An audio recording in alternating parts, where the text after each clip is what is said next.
Voyage au centre de la Terre par Jules Verne, chapitre 2. Ce cabinet était un véritable musée. Tous les échantillons du règne minéral s'y trouvaient étiquetés avec l'ordre le plus parfait, suivant les 3 grandes divisions des minéraux inflammables, métalliques et lithoïdes. Comme je les connaissais, ces bibelots de la science minéralogique, que de fois, au lieu de muser avec des garçons de mon âge, je m'étais plu à épouster ces graphites, ces anthracites, ces houilles, ces lignites, ces tourbes, et les bitumes, les résines, les sels organiques qu'il fallait préserver du moindre atome de poussière, et ces métaux, depuis le fer jusqu'à l'or, dont la valeur relative disparaissait devant l'égalité absolue des spécimens scientifiques, et toutes ces pierres qui eussent suffi à reconstruire la maison de Königstrasse, même avec une belle chambre de plus dont je me serais si bien arrangée. Mais, en entrant dans le cabinet, je ne songeais guère à ces merveilles. Mon oncle seul occupait ma pensée. Il était enfoui dans son large fauteuil garni de velours d'Utrecht et tenait entre les mains un livre qu'il considérait avec la plus profonde admiration. « Quel livre, quel livre !» s'écriait-il. Cette exclamation me rappela que le professeur Lidenbrock était aussi bibliomane à ses heures perdues. Mais un bouquin n'avait de prix à ses yeux qu'à la condition d'être introuvable, ou tout au moins illisible. « Eh bien, me dit-il, tu ne vois donc pas, mais c'est un trésor inestimable que j'ai rencontré ce matin en furetant dans la boutique du juif Hevelius. »« Magnifique, répondis-je avec un enthousiasme de commande.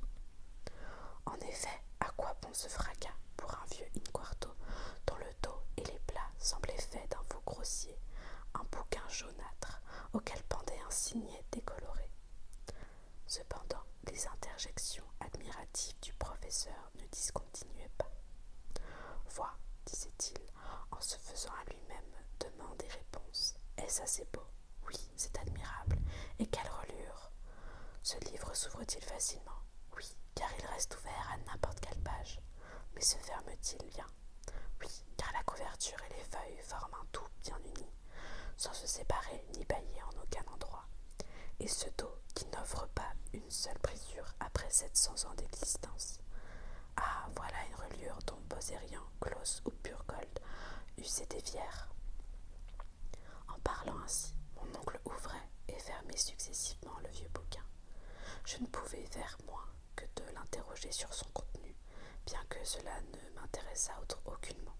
« Et quel est le titre de ce merveilleux volume ?» demandai-je avec un empressement trop enthousiaste pour n'être pas fin. « Cet ouvrage, répondit mon oncle en s'animant, c'est Heimskringla de Snorre Sturluson, le fameux auteur islandais du XIIe siècle. C'est la chronique des princes norvégiens qui régnèrent en Islande. »« Vraiment, m'écriai-je de mon mieux, et sans doute c'est une traduction en langue allemande. »« Bon, riposta vivement le professeur, une traduction. Et qu'en ferai-je de ta traduction? Qui se soucie de ta traduction?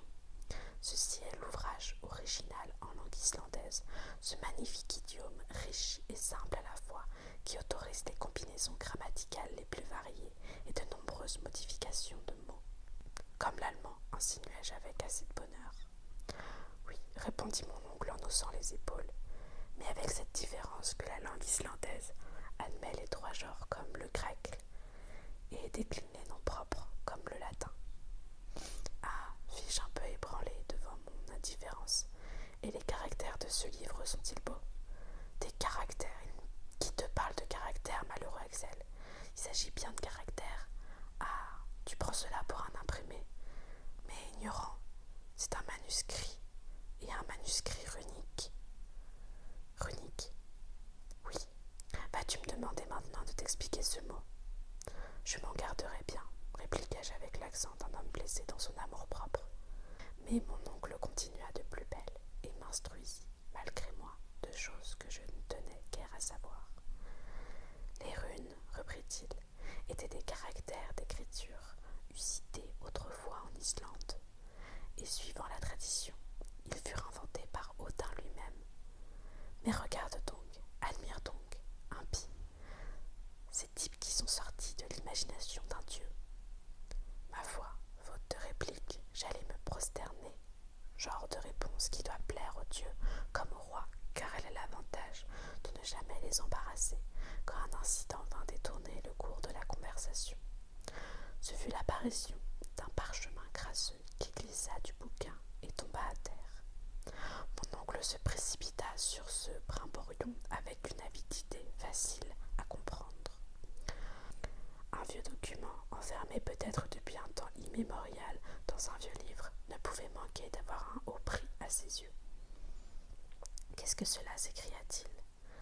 et en même temps il dépoignait soigneusement sur sa table un morceau de parchemin long de 5 pouces, large de 3, et sur lequel s'allongeaient en ligne transversale des caractères de grimoire. En voici le facsimilé exact. Je tiens à faire reconnaître ces signes bizarres, car ils amenèrent le professeur Lidenbrock et son neveu à entreprendre la plus étrange expédition du XIXe siècle.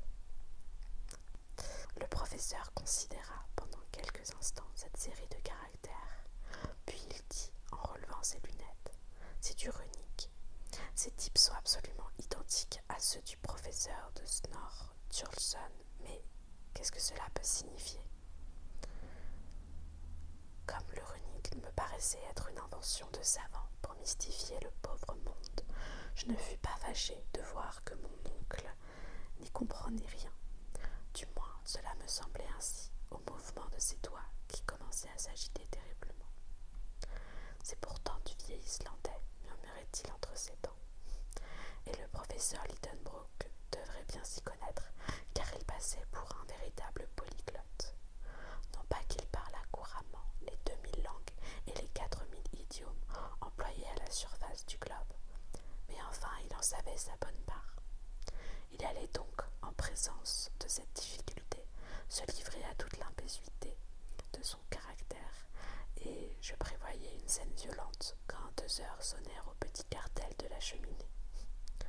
Aussitôt, la bonne Marthe ouvrit la porte du cabinet en disant: « La soupe est servie. »« Au diable la soupe !» s'écria mon oncle, « et celle qui l'a faite, et ceux qui la mangeront. » Marthe s'enfuit, je volai sur ses pas, et sans savoir comment, je me trouvai assis à ma place habituelle dans la salle à manger. J'attendis quelques instants. Le professeur ne vint pas. C'était la première fois à ma connaissance qu'il manquait à la solennité du dîner. Et quel dîner cependant! Une soupe au persil, une omelette au jambon relevée d'oseille à la muscade, une longe de veau à la compote de prunes et, pour dessert, des crevettes au sucre, le tout arrosé d'un joli vin de la Moselle. Voilà ce qu'un vieux papy allait goûter à mon oncle. Ma foi, en qualité de neveu dévoué, je me crus obligé de manger pour lui et même pour moi, ce que je fis en conscience. « Je n'ai jamais vu chose pareille, » disait la bonne Marthe en servant. « Monsieur Lidenbrock, qui n'est pas à table. » C'est à ne pas le croire. Cela présage quelque événement grave, reprenait la vieille servante en hochant la tête. Dans mon opinion, cela ne présageait rien, sinon une scène épouvantable.